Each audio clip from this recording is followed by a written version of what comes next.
হিসেবে প্রমাণিত হয়েছে। এই শেখ হাসিনা এবং আওয়ামী লীগ বাংলাদেশের মানুষের উপরে বিগত 16 বছর ধরে নির্যাতন, নিপীড়ন এবং গণহত্যা চালিয়েছে। তারা ক্ষমতায় এসে পিলখানা হত্যাকাণ্ড ঘটিয়েছে। বাংলাদেশের আলেম ওলামাকে তারা জেলে ভরেছে। সাধারণ মানুষকে ধরে নিয়ে গিয়ে আয়না করে বন্দী করে তাদের জীবনকে নাশ করে দিয়েছে। তারা শাপলা গণহত্যা ঘটিয়েছে।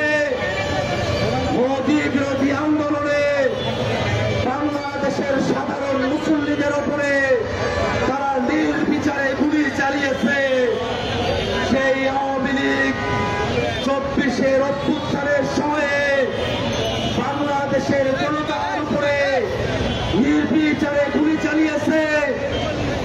তারা নানা ধরনের অপকর্ম করেছে। বাংলাদেশের মানুষকে তারা গুলি করে ক্ষান্ত হয় নাই। লাশগুলোকে পুড়িয়ে দিয়ে নৃশংস কায়দায় তারা বাংলাদেশে গণহত্যা সংগঠিত করেছে। যে আওয়ামী লীগ এবং শেখ হাসিনা বাংলাদেশে গণহত্যা সংগঠন করেছে, সেই শেখ হাসিনা এবং আওয়ামী লীগকে ভারত সরকার ভারতে আশ্রয় দিয়ে বাংলাদেশের মানুষের বিপক্ষে অবস্থান নিয়েছে। আমরা বিভিন্ন সময় খেয়াল করি ভারত সরকার এবং তাদের বাহিনীগুলো তাদের দেশের নাগরিককে বাংলাদেশে জোরপূর্বক পশ্চিম করছে। বাংলাদেশের সীমান্তে ভারতীয় মুসলিম নাগরিকদেরকে পশ্চিম করে বাংলাদেশে তারা পাঠিয়ে দিচ্ছে। আমরা ভারত সরকারের কাছে বলতে চাই, নিজের দেশের নাগরিকদেরকে নয়, পশ্চিম করতে হলে খুনি হাসিনাকে অতি দ্রুত বাংলাদেশে পশ্চিম করুন। আমরা বাংলাদেশের জনগণ শেখ হাসিনা রায় কার্যকর দেখতে চাই।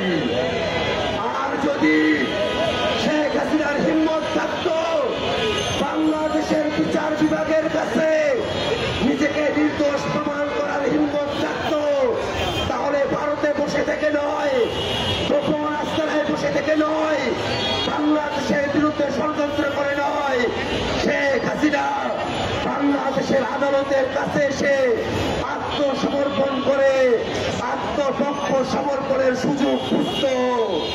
যেহেতু শেখ হাসিনা এবং আওয়ামী লীগের আত্মসমর্পণ করে আত্মপক্ষ সমর্থনের ন্যূনতম কোন তাদের পক্ষে বৈধতা নেই। তারা জানে তারা খুন করেছে, মানবতা বিরুদ্ধে অপরাধ করেছে, গণহত্যা করেছে। কোনোভাবেই আত্মপক্ষ সমর্থনের কোন নৈতিক ভিত্তি শেখ হাসিনা এবং আওয়ামী লীগের নাই। সেই কারণেই তারা বাংলাদেশের বিচার বিভাগের কাছে আত্মসমর্পণ করার মতো সাহস দেখাতে পারে নাই।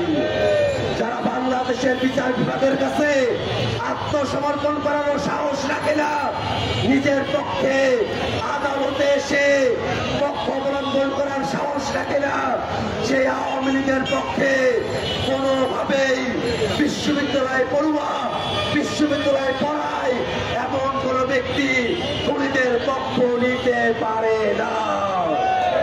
এইসব শিক্ষক নামের কলঙ্ক তারা বাংলাদেশে আবারও গণহত্যা চাপিয়ে দিতে চায়, বাংলাদেশে আবারও মানবতা বিরুদ্ধে অপরাধ চাপিয়ে দিতে চায়।